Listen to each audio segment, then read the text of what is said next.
ने उसकी पूजा करके आदरपूर्वक बात पूछी, हे तात, आपका मन किस कारण इतना अधिक व्यग्र है और आप अकेले आए हैं? भाग्यहीन रावण ने सारी कथा अभिमान सहित उसके सामने कही और फिर कहा, तुम छल करने वाले कपट मृग बनो, जिस उपाय से मैं उस राजवधू को हर लाऊं।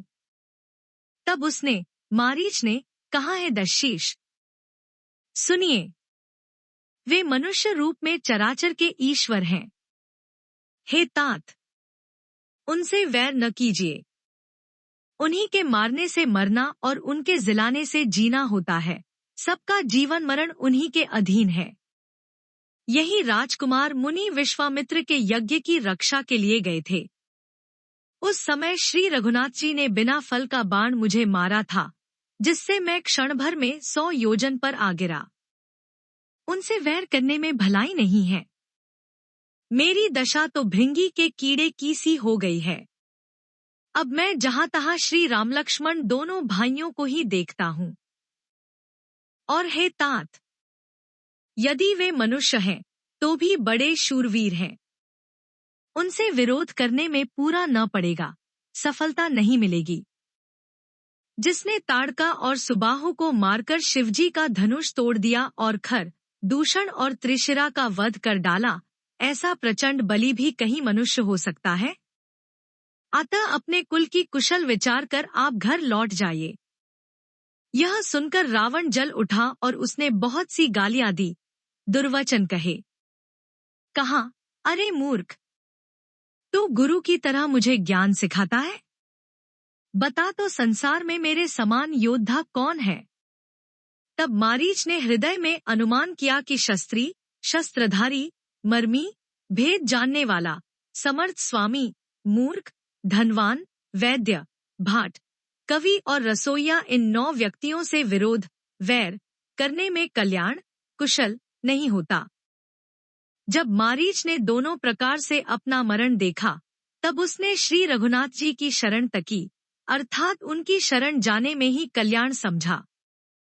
सोचा कि उत्तर देते ही, नाही करते ही, यह अभागा मुझे मार डालेगा। फिर श्री रघुनाथ जी के बाण लगने से ही क्यों न मरूं। हृदय में ऐसा समझकर वह रावण के साथ चला। श्री राम जी के चरणों में उसका अखंड प्रेम है। उसके मन में इस बात का अत्यंत हर्ष है कि आज मैं अपने परम स्नेही श्री राम जी को देखूंगा, किंतु उसने यह हर्ष रावण को नहीं जनाया। वह मन ही मन सोचने लगा, अपने परम प्रियतम को देखकर नेत्रों को सफल करके सुख पाऊंगा। जानकी जी सहित और छोटे भाई लक्ष्मण जी समेत कृपानिधान श्री राम जी के चरणों में मन लगाऊंगा।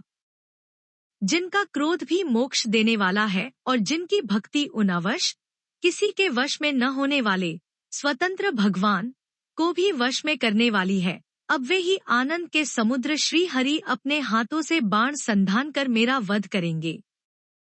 धनुष बाण धारण किए मेरे पीछे पीछे पृथ्वी पर पकड़ने के लिए दौड़ते हुए प्रभु को मैं फिर फिर कर देखूंगा। मेरे समान धन्य दूसरा कोई नहीं है। जब रावण उस वन के, जिस वन में श्री रघुनाथ जी रहते थे, निकट पहुंचा, तब मारीच कपटमृग बन गया। वह अत्यंत ही विचित्र था, कुछ वर्णन नहीं किया जा सकता। सोने का शरीर मणियों से जड़कर बनाया था।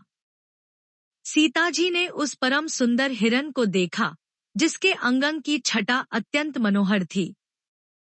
वे कहने लगी, हे देव, हे कृपालु रघुवीर, सुनिए, इस मृग की छाल बहुत ही सुंदर है। जानकी जी ने कहा, है सत्य प्रतिज्ञ प्रभो, इसको मारकर इसका चमड़ा ला दीजिए। तब श्री रघुनाथ जी मारीच के कपटमृग बनने का सब कारण जानते हुए भी देवताओं का कार्य बनाने के लिए हर्षित होकर उठे। तुम बुद्धि और विवेक के द्वारा बल और समय का विचार करके सीता जी की रखवाली करना। प्रभु को देखकर मृग भाग चला। श्री रामचंद्र जी भी धनुष चढ़ाकर उसके पीछे दौड़े। वेद जिनके विषय में नेति नेति कहकर रह जाते हैं और शिवजी भी जिन्हें ध्यान में नहीं पाते, अर्थात जो मन और वाणी से नितांत परे हैं, वे ही श्री राम जी माया से बने हुए मृग के पीछे दौड़ रहे हैं। वह कभी निकट आ जाता है और फिर दूर भाग जाता है, कभी तो प्रकट हो जाता है और कभी छिप जाता है। इस प्रकार प्रकट होता और छिपता हुआ तथा बहुतेरे छल करता हुआ वह प्रभु को दूर ले गया। तब श्री रामचंद्र जी ने तककर निशाना साधकर कठोर बाण मारा, जिसके लगते ही वह घोर शब्द करके पृथ्वी पर गिर पड़ा। पहले लक्ष्मण जी का नाम लेकर उसने पीछे मन में श्री राम जी का स्मरण किया। प्राण त्याग करते समय उसने अपना राक्षसी शरीर प्रकट किया और प्रेम सहित श्री राम जी का स्मरण किया। सुजान, सर्वज्ञ श्री राम जी ने उसके हृदय के प्रेम को पहचान कर उसे वह गति, अपना परम पद दी जो मुनियों को भी दुर्लभ है। देवता बहुत से फूल बरसा रहे हैं और प्रभु के गुणों की गाथाएं, स्तुतियां गा रहे हैं कि श्री रघुनाथ जी ऐसे दीन बंधु हैं कि उन्होंने असुर को भी अपना परम पद दे दिया। दुष्ट मारीच को मारकर श्री रघुवीर तुरंत लौट पड़े। हाथ में धनुष और कमर में तरकस शोभा दे रहा है। इधर जब सीता जी ने दुहक भरी वाणी मरते समय मारीच की हाँ लक्ष्मण की आवाज सुनी तो वे बहुत ही भयभीत होकर लक्ष्मण जी से कहने लगी, तुम शीघ्र जाओ, तुम्हारे भाई बड़े संकट में हैं।